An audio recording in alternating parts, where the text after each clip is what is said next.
Merci Seigneur pour ton sang qui a coulé pour nous.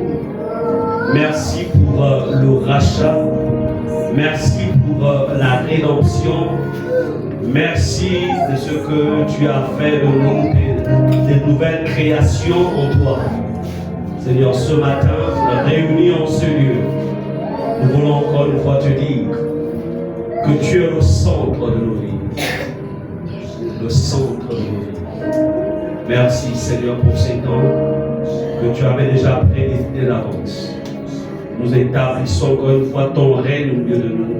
Au nom de Jésus. Amen. Allez vous asseoir. Alors, on peut se lever pour acclamer le Seigneur.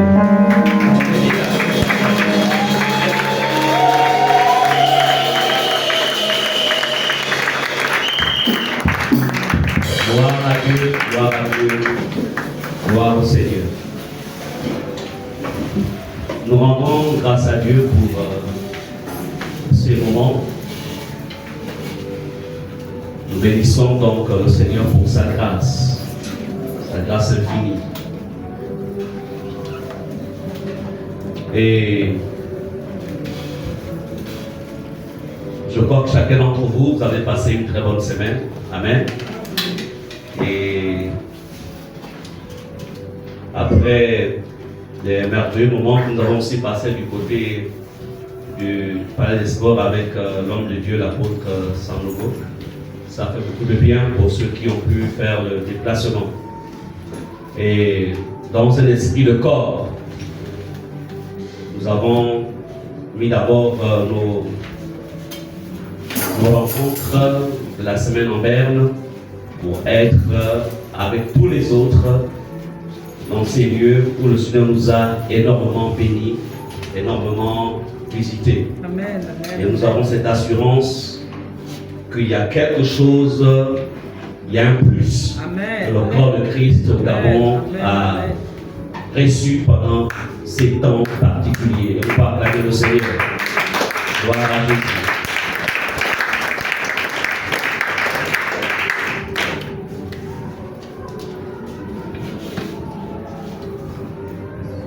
Ok, on me demande tout à l'heure, micro-cravate, ça passait pas.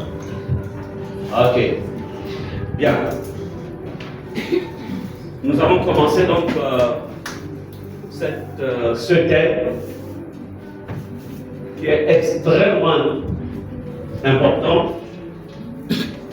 Comment sécuriser, le thème c'est la sécurisation de nos territoires. La sécurisation de nos territoires. Chacun d'entre nous, nous l'avons vu la semaine dernière, je ne vais pas rentrer encore dans les détails, vous pourrez pouvoir aller dans YouTube et puis découvrir donc le but de cette étude, de cet enseignement. Tous autant que nous sommes, Dieu en fait a déterminé des territoires. Là où tu as des territoires qui sont les tiens.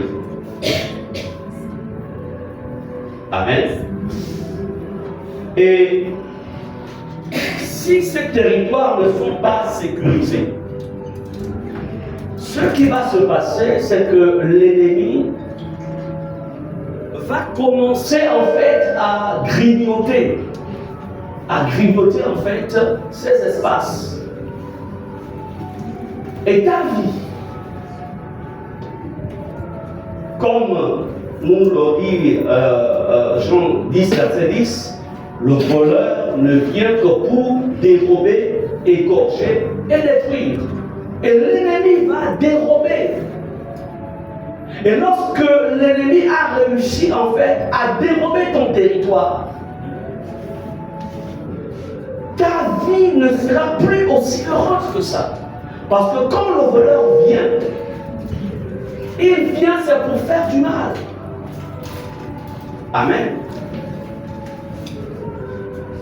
Donc la vie de plusieurs aujourd'hui rencontre des difficultés parce que tu ignores qu'il y a des territoires qui sont les tiens. C'est comme quelqu'un qui a par exemple 5 terrains, un exemple. Un terrain à Oveto, un terrain en Toum, un terrain à Congo, un terrain à Kanga, un terrain au niveau de Libreville. Mais il n'a le contrôle que le terrain qui est à Libreville.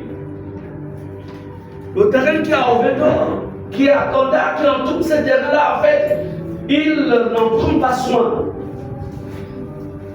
Et ce qui se passera, c'est que 5 ans plus tard, quand il voudra maintenant aller mettre un bâtiment, il va se rendre compte qu'il y a des personnes qui se sont installées dessus. Et là, ça va devenir une affaire judiciaire. Parce qu'il faut maintenant traiter cela où il faut aller quelque part au tribunal maintenant pour voir comment récupérer ce qui est à toi. Amen. Donc, de la même manière, qu'il existe des territoires physiques, nous avons aussi des territoires spirituels. De la même manière qu'on a un corps physique, on a aussi un corps spirituel, qu'on appelle l'esprit, qui habite à l'intérieur de nous, qui est d'ailleurs nous-mêmes, notre vrai nous. Et la fin dernière, il y a un domaine, il y a un territoire spécifique sur lequel je me suis appesanti. C'est le territoire de la scolarité de tes enfants. Et aussi le territoire de tes propres enfants. Parce que la scolarité, c'est une chose, les enfants sont aussi autre chose. Mais les deux sont importants. Amen. Il y a aussi, donc, aujourd'hui, nous allons ensemble, on va évoluer et voir. Donc, le sous-thème de ce jour, j'ai mis comment sécuriser son territoire. Amen. Je pense que je vais plutôt prendre celui-ci. Et puis on verra à la fin du culte comment on règle le problème du micro-cravate. Alors. Bien.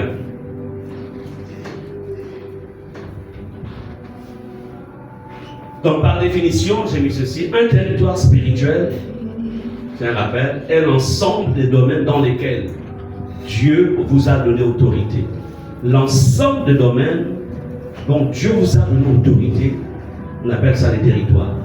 Que ce soit un domaine aussi dans lequel Dieu vous a donné une influence, donc une certaine influence, des responsabilités.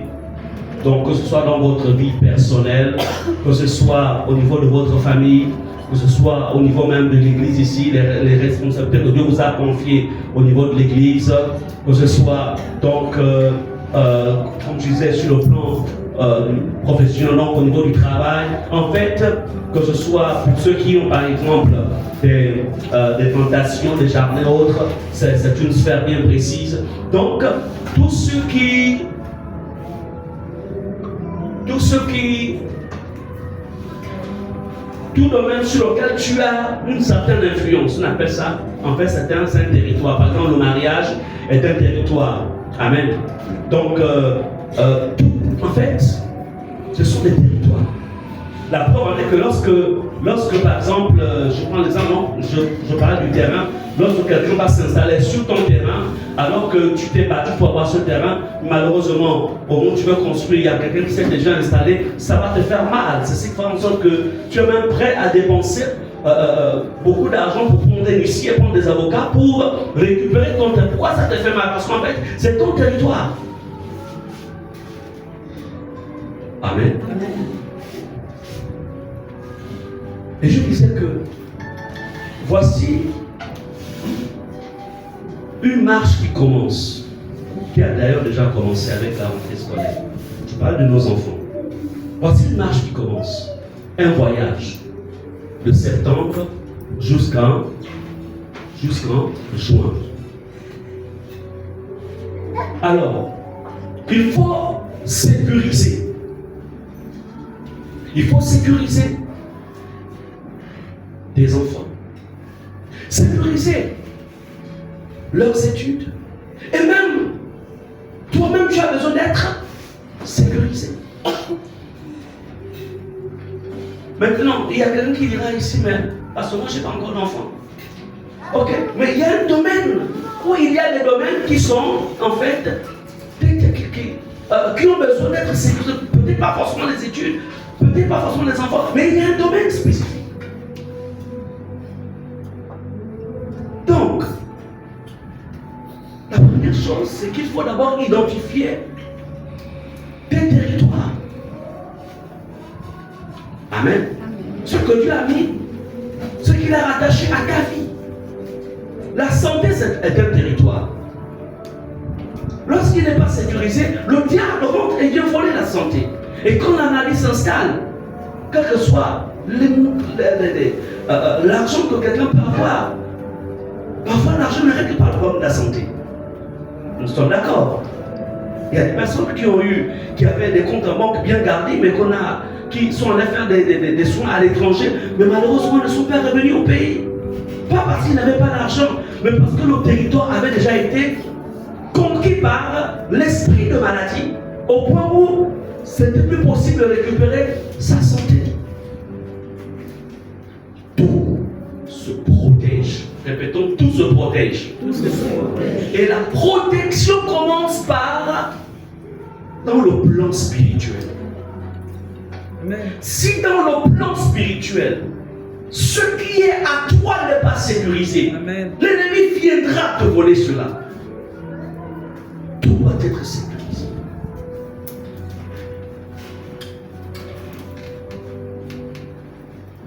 Allons-y dans Genèse 2, verset 15.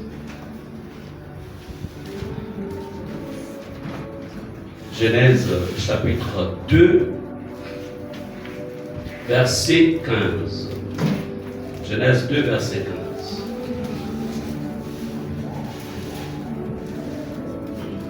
Alors, nous allons nous rendre compte, nous sommes là dans le tout premier territoire que l'Éternel avait donc donné à Adam et Ève.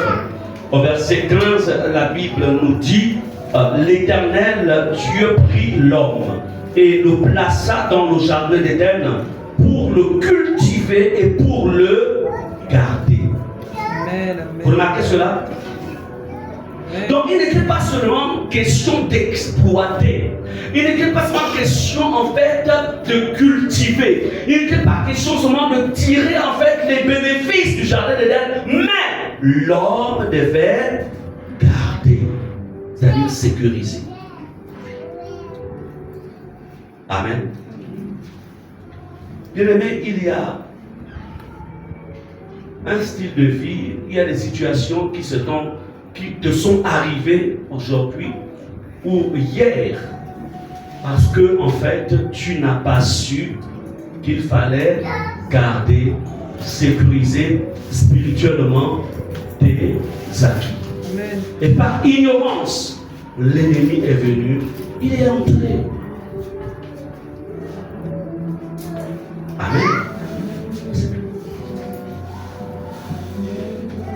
souvent il arrive. Vous savez, moi je lis beaucoup, je me cultive beaucoup, parce que je sais que c'est dans la lecture qu'on découvre, on apprend beaucoup en lisant. Il arrive parfois, moi je suis avec certains collègues, parfois on est là, et puis, et ils ont un certain âge. Nous tous on a un certain âge. Mais, et la manière dont je les vois parfois, c'est-à-dire que quand il faut maintenant, vous savez ce qu'on appelle le jus de fruits, ici ce ne sont pas des jus de fruits. On appelle ça, en fait, ce sont des sodas. Le taux de sucre est très élevé à l'intérieur. Tu veux un jus de fruits, prends-toi une orange, tu la fais presser et c'est ce qu'on appelle jus. Mais tu vas voir des gens d'un certain âge, là maintenant tu te gardes le sucre. Tout ce qui est sucré là, ils te vont dans les... Ils ne sécurisent pas sa santé. Et la vérité c'est que là, il va s'attraper une maladie. Parce que tout simplement, lorsque j'étais enfant, souvent les grands-parents me disaient souvent, écoute, il ne faut pas tout prendre, sinon tu auras des ascaris. C'est un genre de verre en fait. Mais regardez comment les gens. Je ne veux pas dire qu'on va plus prendre des sodas, c'est pas ce que je veux dire. Mais quand quelqu'un en fait a décidé de sécuriser sa santé, il sait que j'ai tel âge. Et à tel âge, je ne peux plus prendre toute une bouteille de Coca-Cola. Amen. Je n'ai plus 15 ans où mes reins peuvent bien filtrer tout ça. Amen. Amen. Mais la personne est dans un âge avancé, les reins. Mais la personne te garde le sucre comme il n'est pas permis. Tu fatigues tes reins et à la fin, tu ne diras pas que c'est un démon. Vous savez, le diable profite de l'ignorance parfois pour injecter des maladies. C'est vrai. Et il y a des moments où je te dis, attendez, quand quelqu'un est dans la cinquantaine, tous les coca il a bu, tous les sodas il a bu. Donc ce que tu me présentes là, j'ai vu ça depuis longtemps. Donc ça ne fait plus rien dans ma dégustation, ça ne fait plus rien. Donc l'eau, qui est la meilleure des boissons, est plus utile pour moi. Que voudrais-je dire par là? Tout simplement comprendre que tout espace que Dieu t'a donné doit être sécurisé. Amen.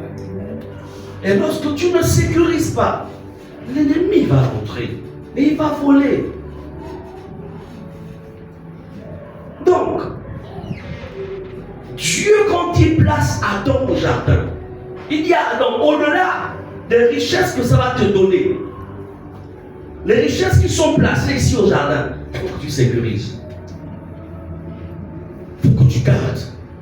Mais à un moment, Adam il a privilégié le fait de cultiver. Il n'a pas gardé. Et parce qu'il n'a pas gardé, que va-t-il se passer? Vous connaissez la suite. Il a perdu le contrôle du jardin d'Éden. Beaucoup de parents, beaucoup de personnes pensent que ce que nous avons sont des acquis. Même ton travail n'est pas un acquis. Amen, amen. Ce n'est pas un acquis. Ce n'est pas un acquis. Parce que le diable est tellement méchant. Il y a des adversaires, des personnes qui en veulent à ta position, qui en veulent à ta place. Ils vont tout faire pour chercher à te voler cela. Mais si tu ne sais pas comment sécuriser ton travail, qu'est-ce qui va se passer par la suite? Amen. Amen. Tout doit être sécurisé. Même ton mariage n'est pas un acquis. Amen. Non. C'est vrai. Le mariage n'est pas un acquis. C'est bien, ok, tu t'es marié, c'est bien, ok, bon, pour le moment tout va bien avec ton mari, mais quelles sont les dispositions qui ont été mises en place pour que vous vieillissiez ensemble et que seule la mort vous sépare? Amen. Qu'est-ce que vous avez mis comme disposition de sécurité? Qu'est-ce que vous avez mis? Et si rien n'est mis, vous entendez? Après 30 ans de vie commune, il m'a abandonné, il m'a laissé. Après 40 ans, il est allé chercher ailleurs, ou il est allé chercher ailleurs.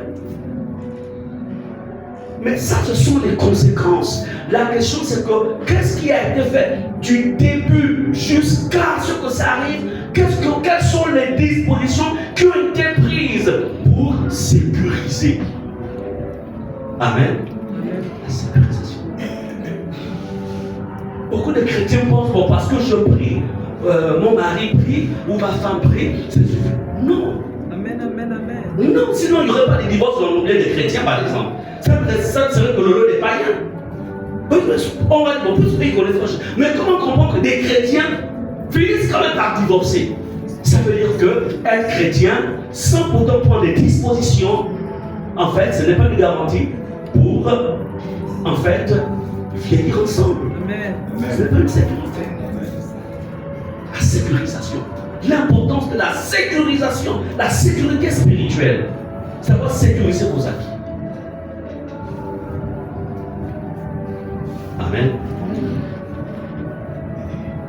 Bien-aimé, même l'autorité que tu as, l'autorité spirituelle que tu as, l'autorité familiale doit être sécurisée. Si ton autorité n'est pas sécurisée, Satan viendra te voler cela. Vous comprenez cela? Il vient te voler. Comment protéger l'autorité? Moi, je me souviens, lorsque j'étais enfant, étant aîné de la famille, puisque un aîné a ce qu'on appelle le droit d'aînesse. Je me souviens que les parents disaient souvent, un grand frère ne joue pas trop avec ses petits frères. Vous savez cela? Comme ça. Un grand frère ne joue pas trop. Sinon, tes petits frères ne vont plus te respecter. En fait, c'était une manière de nous mentionner attention. C'est vrai, ce sont tes petits frères, tes petites soeurs, mais attention, tu es un aîné. Tu as quelque chose sur toi, il ne faut pas que cela soit méprisé par les petits. Pourquoi? C'était pour protéger, en fait, l'autorité du droit d'aînesse. Amen. Donc, ça veut dire que l'autorité que tu as sur le plan spirituel doit aussi être protégée. Si tu ne le protèges pas, l'ennemi va te voler cela. Et tu vas devenir un chrétien sans autorité. C'est de ces choses dont il est question. Comment sécuriser ton territoire? Comment?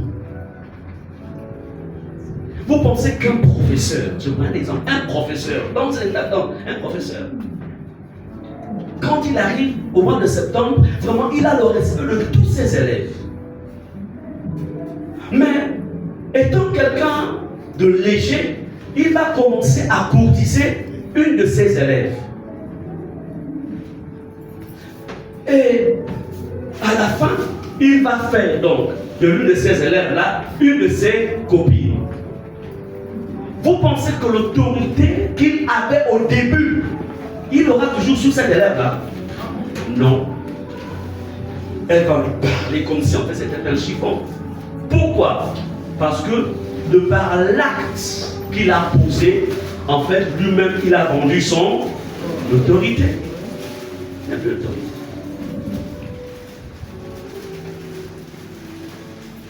Donc je prends tous ces exemples, c'est pour vous dire l'autorité spirituelle, l'autorité de tes territoires, plutôt la sécurité de tes territoires. Si tu ne sais pas comment ça se passe, tu vas le perdre. Amen. Amen. Donc la vie de beaucoup a été ruinée aujourd'hui parce que tout simplement, ils n'ont pas su sécuriser leur territoire. Amen.